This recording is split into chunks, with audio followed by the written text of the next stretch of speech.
ગુજરાતના વન અને પર્યાવરણ મંત્રી અર્જુન મોઢવાડિયાએ એનટીસીએના તાજેતરના અહેવાલ અંગે પ્રતિક્રિયા આપી હતી। તેમણે કહ્યું કે 33 વર્ષ પછી રાજ્ય ફરીથી ટાઇગર સ્ટેટ બન્યું છે, કારણ કે પંચમહાલ દાહોદ જિલ્લાના રતનમહાલ અભયારણ્યમાં છેલ્લા 9 મહિનાથી એક વાઘ સ્થાયી રૂપે વસવાટ કરી રહ્યો છે, જેના પુરાવા વન વિભાગના કેમેરા ટ્રેપમાં મળી આવ્યા છે।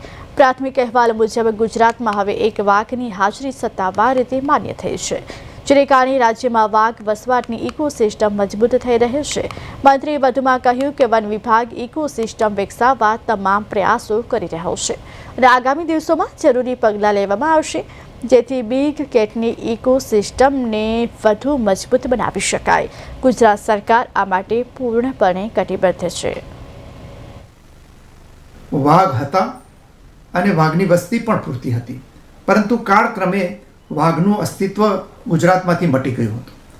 પરંતુ છેલ્લા 8 મહિના પહેલાં પંચમહાલ અને દાહોદના જે રતનમહાલ જંગલ છે એમાં એક વાઘ આવી અને સ્થિર થયો છે અને હવે એ ત્યાં સેટલ થયો હોય એવા લક્ષણો અત્યારે જોવા મળી રહ્યા છે।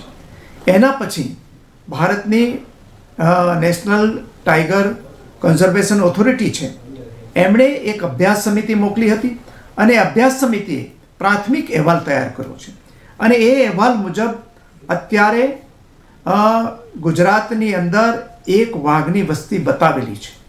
એ ઉપરાંત અહીંયા વાઘની ઇકોસિસ્ટમ બની શકે એમ છે અને એના માટેના એ સિસ્ટમને મજબૂત કરવા માટે, આ ઇકોસિસ્ટમને મજબૂત કરવા માટે થઈ અને અનેક પગલાઓ આ પ્રાથમિક અહેવાલમાં સૂચવવામાં આવેલા છે।